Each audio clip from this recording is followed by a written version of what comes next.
বাঁকুড়া জেলার ঐতিহ্যের শহর বিষ্ণুপুর। মাটির মন্দির, ইতিহাস আর শিল্পকলার এক অনন্য মেলবন্ধন। এই মেলবন্ধন এর আগের ভিডিওতে আপনাদেরকে দেখিয়েছি।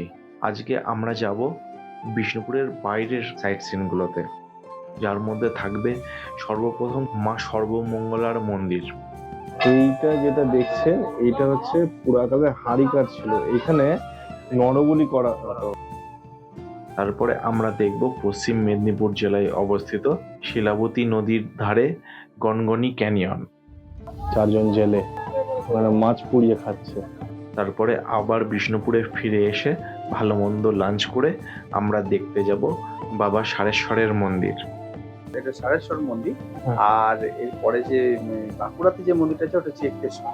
এগুলো বিষ্ণুপুর সাইট সিনের মধ্যে না থাকলেও একদিন বেশি থেকে নিয়ে এগুলোকে বিষ্ণুপুর সাইট সিনের মধ্যে ইনক্লুড করা যায়। তাহলে আজকে শুরু করা যাক। গুড মর্নিং, আজকে 2 জানুয়ারি আর আপনাদের সকলকে স্বাগত ডেস্টিনেশন ট্রাভেলারের একটা নতুন ভিডিওতে। গতকালকে আমরা বিষ্ণুপুরের লোকাল সাইট সিনটা করেছি। আজকে আমাদের ইচ্ছা আছে আমরা যাব হচ্ছে গনগনিতে। গনগনিতে যেটা বলে যে বেঙ্গলের গ্র্যান্ড ক্যানিয়ন, তো সেইটাকে দেখবো। আর তার সাথে আরো কিছু দেখার ইচ্ছা আছে। একটু ধীরে সুস্থেই বেরোলাম, এখন 10টা বেজে গেছে, তো যাই, চলুন। আজকে আমাদের প্রথম গন্তব্য মা সর্বমঙ্গলার মন্দির। এটা পশ্চিম মেদিনীপুরের গড়বেতা অঞ্চলে পড়ে। বিষ্ণুপুর থেকে গড়বেতা মোটামুটি 25-26 কিলোমিটার। যেতে যেতে বাংলার সৌন্দর্য দেখে না দাঁড়িয়ে পারলাম না।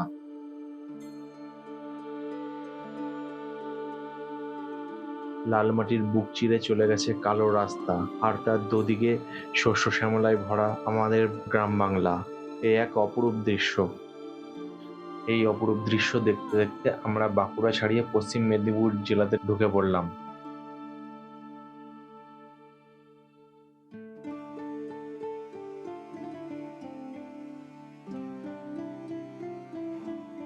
কিছু দূর এগিয়ে এসে আবার এই জঙ্গলের সৌন্দর্য দেখে ফের দাঁড়িয়ে পড়তে হলো।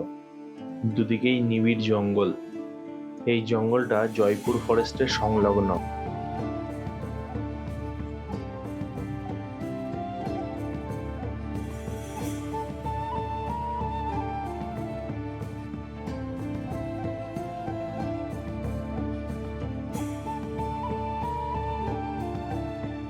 এইবার শিলাবতী নদী ক্রস করে আমরা গড়বেতা অঞ্চলে ঢুকে পড়লাম। আমরা এসে নামলাম মা সর্বমঙ্গলার মন্দিরে। এটা এখানকার খুব জাগ্রত মন্দির। এখানে জুতো খুলতে হবে। মা সর্বমঙ্গলাকে এখানে দেবী দুর্গার এক রূপ হিসেবে মানা হয়। এই মন্দিরটা গড়বেতা অঞ্চলের অন্যতম প্রাচীন ও ঐতিহাসিক মন্দির। সেই সাথে এই দেবী এই অঞ্চলে জাগ্রত দেবী হিসেবে বিশেষভাবে পূজিত হন। এই মন্দির তৈরি হওয়ার পেছনে যে লোককথা প্রচলিত আছে তা খুবই ইন্টারেস্টিং। রাজা বিক্রমাদিত্য এখানে তান্ত্রিক সাধনা করেছিলেন। দেবী তার সাধনায় সন্তুষ্ট হয়ে তাকে আশীর্বাদ দেন। এই কাহিনীর সঙ্গে বিক্রম বেতাল ও মন্দিরের উত্তরমুখী অবস্থানের কিংবদন্তিও জড়িয়ে আছে। এইখানে আপনাদেরকে বলে রাখি, খুব সম্ভবত এই মন্দিরটাই একমাত্র মন্দির যা এই বাংলায় উত্তরমুখী তৈরি করা হয়েছিল।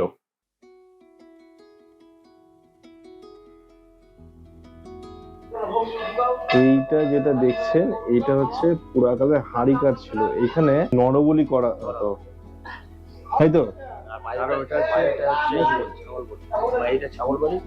এখানে আজকের দিনে ছাগল বলি দেওয়া হয়। হ্যাঁ,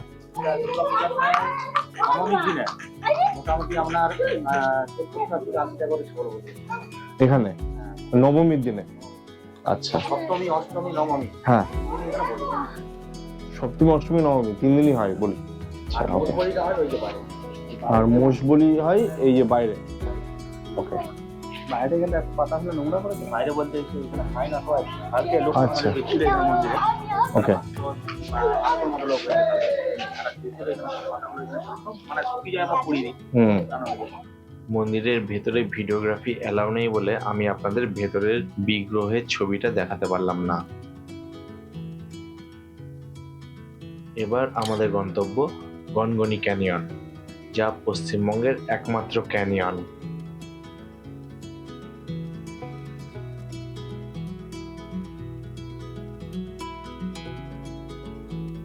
ক্যানিয়নে পৌঁছানোর আগে রাস্তার দুধারে অনেক কাজু গাছ দেখলাম। এখানে অনেকে নতুন বছর উপলক্ষে পিকনিক করতে এসেছে। এখানে দেখছি মেলা বসেছে। এটা হচ্ছে গনগনি রিসর্ট।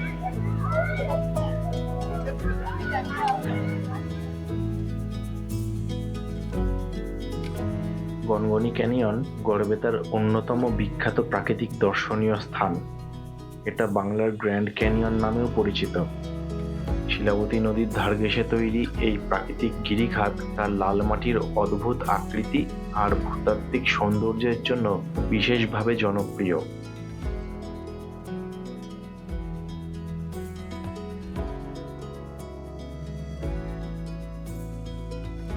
বেঙ্গলের গ্র্যান্ড ক্যানিয়ন।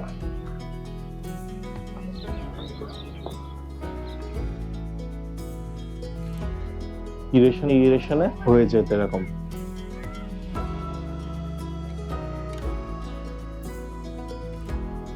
গনগনি ক্যানিয়ন মূলত প্রাকৃতিক ক্ষয়ের ফলে তৈরি হয়েছে। হাজার হাজার বছর ধরে শিলাবতী নদীর প্রবাহ, বর্ষার জল আর বাতাসের ক্ষয় প্রক্রিয়ার ফলে এই গভীর গিরিখাত সৃষ্টি হয়েছে। ভূতত্ত্ববিদদের মতে এটা ল্যাটেরাইট মাটির ওপর দীর্ঘমেয়াদী ক্ষয়ের ফল। প্রায় 70 ফুট গভীর এই ক্যানিয়ন প্রকৃতির এক বিরল নিদর্শন।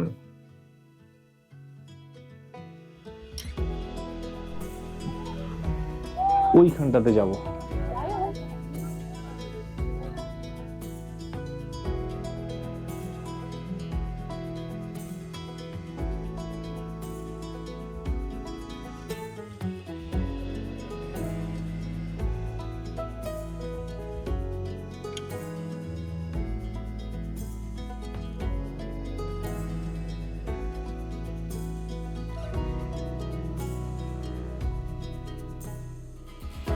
অনুকূল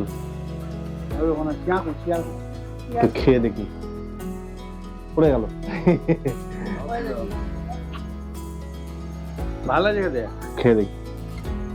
এটা কিভাবে যাচ্ছে দেখো। একটু কসকস ভাব।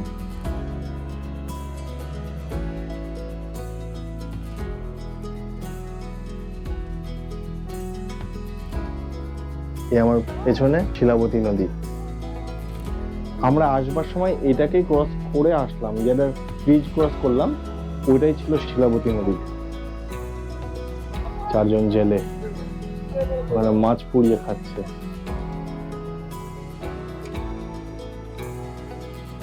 নদীটা আসছে ওদিক থেকে আর যাচ্ছে হচ্ছে এদিকে। ওই দিকে সব পিকনিক হচ্ছে উপরে। গনগনি দেখা হয়ে গেল, এবার আমরা ফেরার পথ ধরবো।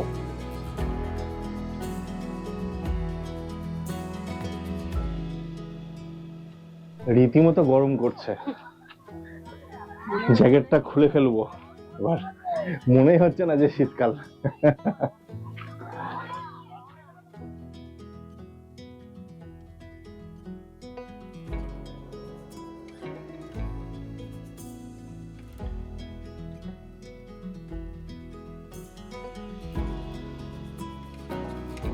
দুপুর 2টো বাজে যাই আর 5 মিনিট বাকি। খিদে পেয়ে গেছে, তো লাঞ্চ করবো। দেখি এই যে গড়বেতা থেকেই খেয়ে নেবো ভাবছি। হোটেলের টেবিল ফুল আছে, ওয়েট করতে হবে। ওয়েট করি, খালি হলে তখন বসবো। এখানে এতক্ষণ ওয়েট করতে হচ্ছে, খালি হচ্ছে না, তাই আমরা এখান থেকে বেরিয়ে যাচ্ছি। বেরিয়ে গিয়ে একেবারে বিষ্ণুপুর গিয়েই খাবো। এখান থেকে ম্যাক্স টু ম্যাক্স ঘন্টাখানেক টাইম লাগবে।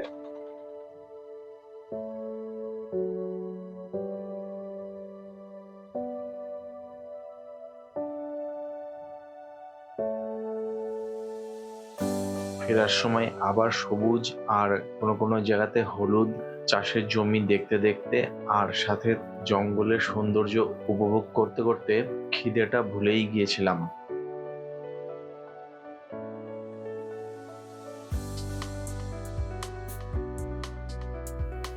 তবে ফিরতে ঘন্টাখানেক সময় লাগেনি, 40 থেকে 45 মিনিটের মধ্যেই আমরা বিষ্ণুপুরে ঢুকে গিয়েছিলাম। যদিও গাড়ি বা বাইকে আসলে আপনাদের এতটা সময় লাগবে না, 20-25 মিনিটের মধ্যেই পৌঁছে যাবেন।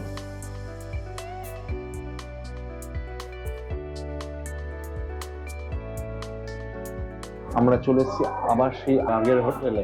কালকে যেখান থেকে লাঞ্চ করেছিলাম আজকেও সেখানেই এসেছি লাঞ্চ করতে। কালকে খাওয়া দাওয়াটা খুব মানে পছন্দ হয়েছিল, ভালোও ছিল, একদম ছিমছাম যা আপনাদেরকে বলেছি এর আগের ভিডিওতে। দেখি আজকে কি খাই।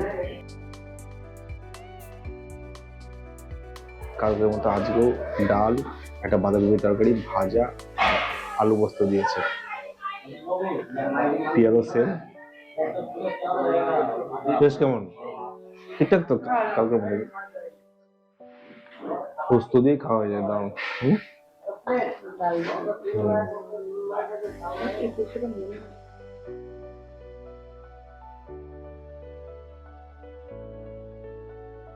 চলে এসছে মাছ, রুই মাছ, একদম লম্বা লম্বা পেটির পিস, আলু পোস্ত আমার ফেভারিট।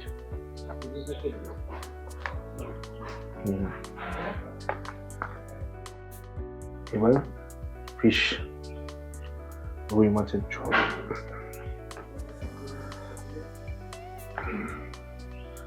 মাছের পিসটা অনেকটা বড়, ডাল লাগবে না, ঝোল যদি হয় একটু দেয়, না ওটা লাগবে না, ঝোল যদি হয় তাহলে একটু দেয়। এত বড় পিস, এই যে হ্যাঁ দিয়ে দেন।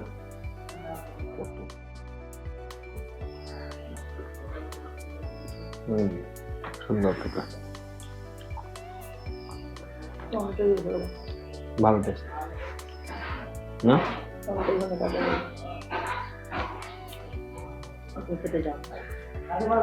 অ্যাকচুয়ালি আমি ধনে পাতা খাই না তো, সে কিন্তু টেস্ট সুন্দর, হ্যাঁ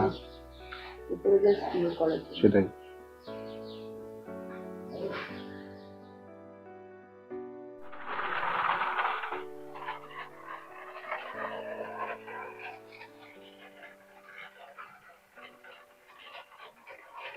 আমার পেছনে এই যে বিস্তীর্ণ বালিয়াড়িটা দেখছেন, এটা হচ্ছে অ্যাকচুয়ালি দ্বারকেশ্বর নদী।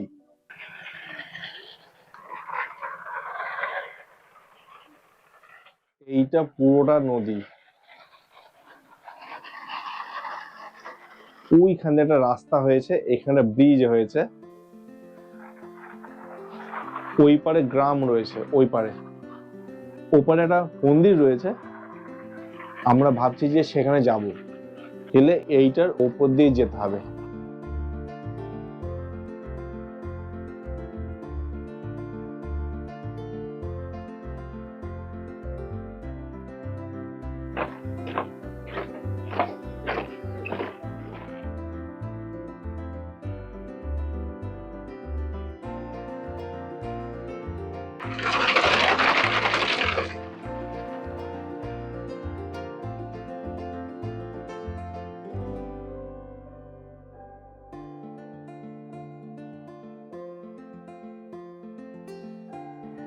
এটা কিন্তু অ্যাকচুয়ালি রিভার বেড।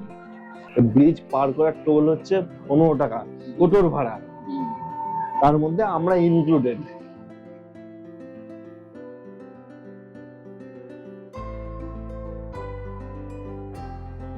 গ্রামের ভেতর দিয়ে রাস্তা পুরো, দেখুন সূর্যটা কি সুন্দর লাগছে।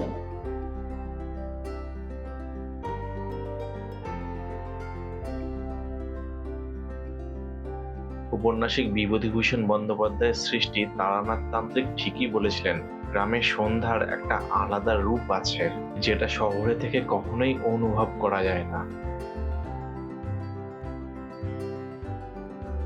এই গ্রাম বাংলায় আসলে শীতকালে একটা জিনিস দেখা যায়, এই মাঠের উপর দিয়ে একটা হালকা কুয়াশার আস্তরণ। আমরা এসে পৌঁছালাম এই সারেশ্বরের মন্দিরে। এটা বিষ্ণুপুরের বাইরে, এই যে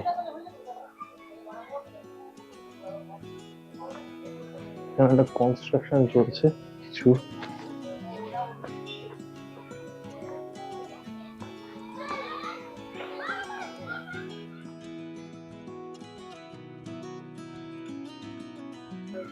এইখানে একটা ইন্টারেস্টিং জিনিস দেখুন, এই যে ষাঁড়ের মুখটা দেখুন উল্টো দিকে, মানে শিব ঠাকুরের দিকে না, আমাদের দিকে, উল্টো দিকে।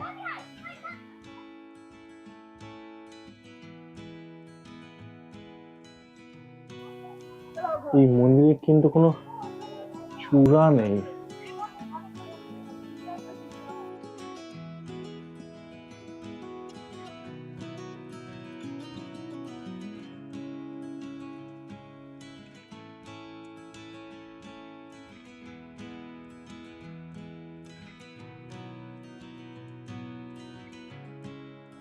এটা হচ্ছে আমাদের খুব জাগ্রত বিষ্ণুপুরের হচ্ছে বাঁকুড়া জেলার বিষ্ণুপুর হচ্ছে এটা সারেশ্বর মন্দির। হ্যাঁ। আর এরপরে যে বাঁকুড়াতে যে মন্দিরটা আছে ওটা হচ্ছে এক্তেশ্বর। ওখানে স্বয়ং বাবার এই লিঙ্গ একদম শোয়ানো আছে। তো ওইটা অনেকে বলে ষাঁড়ের পিঠ বা ইয়ে, তো আপনি হাত দিলেই বুঝতে পারবেন মনে হয় যেন একটা লিঙ্গ ধরছে। এত আর পুরো গায়ে কাঁটা দিয়ে উঠে থাকবে, ওটা আবার মাটির তলায়, মানে আচ্ছা মন্দিরে নিচে যেতে হয়। আচ্ছা আচ্ছা, ওকে। গর্ভগৃহে থাকে, ঠিক আছে, ওটা গর্ভগৃহ থেকে যাবে। আবার বলা যায় কখনো কখনো যখন বাবা নিজে অভিষেক করতে যায় নিজে নিজে ওটা পুরো ভর্তি হয়ে যায় কেউ বাচ্চারা, হুম। বুঝলেন? আবার সেই জলকে বাইরে ফেলা হয়, আবার তারপর নিজে দেখতে পাই। আচ্ছা, ওটা হচ্ছে এক্তেশ্বর, আর এটা হচ্ছে সারেশ্বর। এটা সরস্বতী, হ্যাঁ। বাবার মানে আবার স্থাপন হবে। হ্যাঁ, এখন বাবাকে ওখানে নিয়ে পুজো হচ্ছিল। এই এই সংক্রান্তিতে মনে হচ্ছে ওই উদযাপন হবে। আচ্ছা, এইটা সারেশ্বর আর ওইটা শৈলেশ্বর।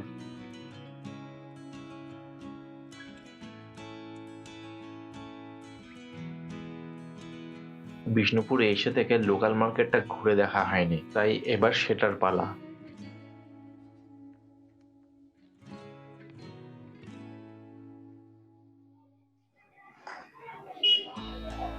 This is cute.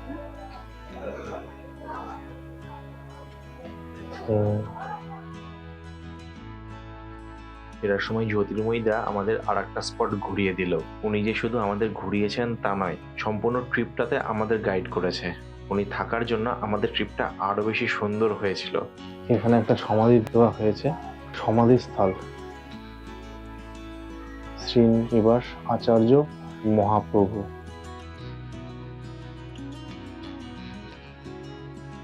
আজকের ভিডিও এখানে শেষ করছি। ভিডিওটা যদি ভালো লাগে তো অবশ্যই ভিডিওটাকে লাইক আর শেয়ার করে দেবেন, আর চ্যানেলটাকেও অবশ্যই সাবস্ক্রাইব করে দেবেন। আর সাবস্ক্রাইব করার সময় বেল আইকনটাও প্রেস করে দেবেন, তো তাতে যখনই আমি নতুন কোনো ভিডিও দেবো তার ইনস্ট্যান্ট নোটিফিকেশন আপনাদের কাছে পৌঁছে যাবে। বাই, দেখা হচ্ছে নেক্সট কোনো ভিডিওতে, নেক্সট কোনো জায়গায়। Bye, take care. Bye, take care.